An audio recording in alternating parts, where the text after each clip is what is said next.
for your patience, your endurance. Thank you for the dexterity with which you have managed that sector.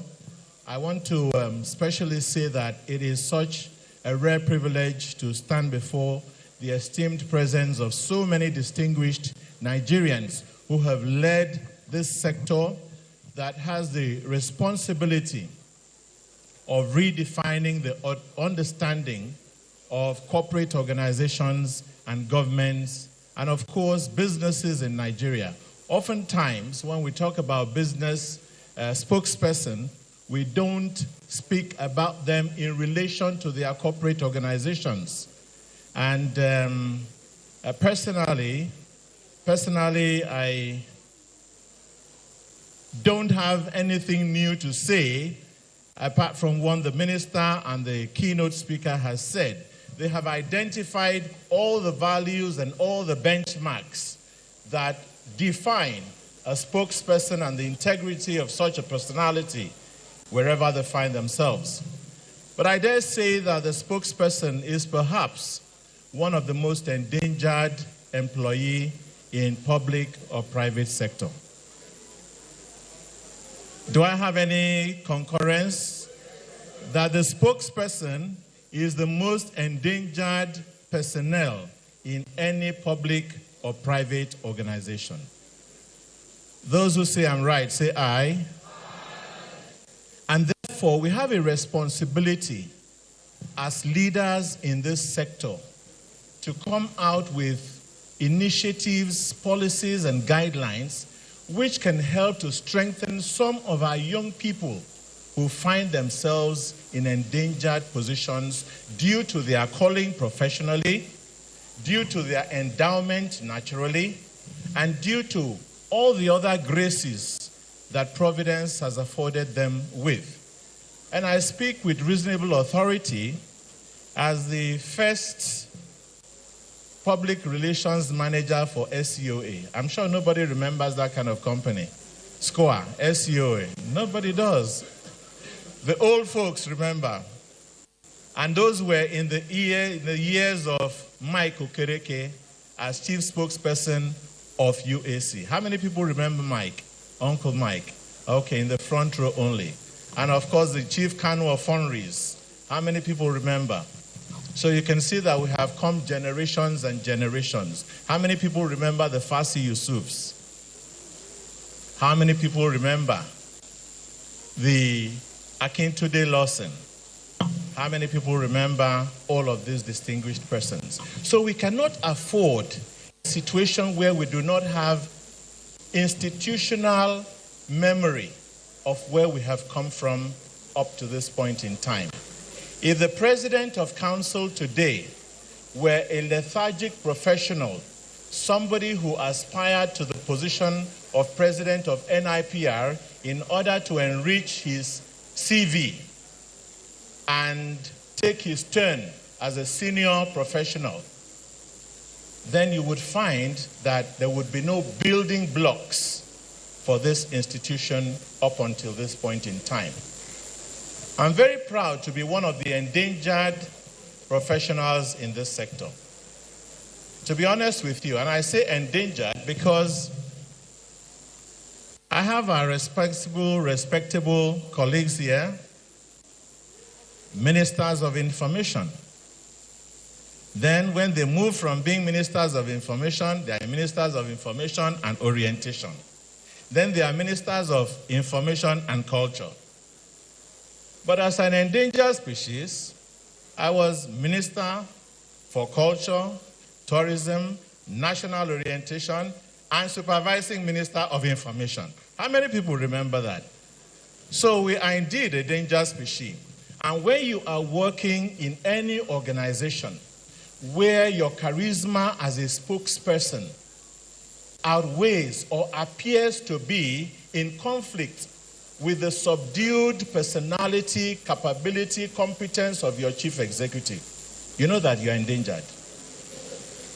All right? Because every morning that you go to work, your chief executive, your employer, would perhaps look at your look, all right, and begin to wonder How much am I paying this person that he's looking so good? Apparently, he must be dipping his hands into the till of the organization. And this is a characteristic in private and public sector. And it is something that we must find a way of addressing in order to protect our younger professionals who are in business, so that nobody takes away your employment simply because they do not like the way that you dress. I left a position in public affairs, in public relations, because I dressed well. That's strange, isn't it? I left a top position in Nigeria because I dressed well. And I'm not being, unguarded in my statement. I used to work for an organization. One day the chief executive comes and introduces a whole hall of personalities and says, this is Edem Duke. He's our general manager, public affairs. You can see he's the best dressed amongst us. And then 1 week later, another set of people come and he does the same introduction. That is why he's better dressed than all of us. When it happened the third time, I went to my office and I called my secretary. I said, pack my private belongings. It's time to go home. You must have the temerity, no matter what is at the end of the road, for you to stand up for your integrity. Your professionalism will continue to feed you. Rest assured about that. In rounding off, I want to thank the President, and I plead with you that when we look at the array of personalities in this room who have walked through the very turbulent corridors of public relations practice and got to the apex, who have been spokespersons who have redefined organizations, and who have been spokespersons of government and have brought a new narrative to governments at different points in time. We cannot afford to be leaders in our separate territories without converging, without aggregating our impact as personalities in order to show up this institute, to protect the integrity of this institute, and of course to ensure that we sustain the livelihood of those who are in active practice in this institute.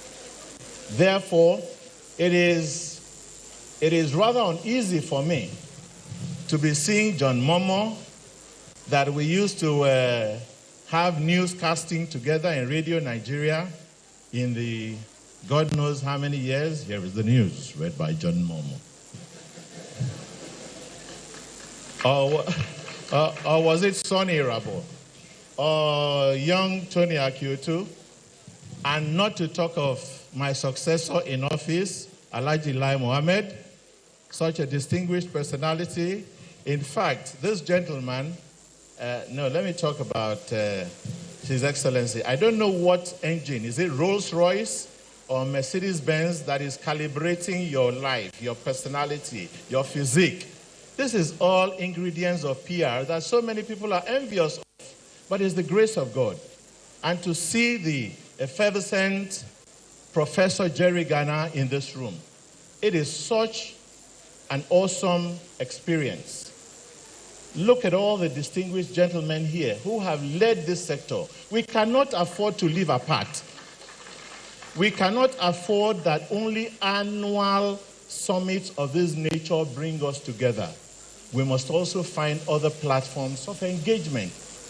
If it is an Owambe, I know that Alhaji Lai Mohammed and Daddy, you can all put this together and so on and so forth. If it is advocacy, Labaran can call us together into the plateaus and so on, and we can get together. And my Honorable Commissioner for Information, Cross River State, and I can invite you to the carnival and, find opportunities for us to continue to engage. It must not be an annual pilgrimage to the Ali Kwali room in the, what's it called now? Continental. Distinguished guests, ladies and gentlemen, the privilege of speaking before you is one that I don't take for granted. Thank you. God bless you all.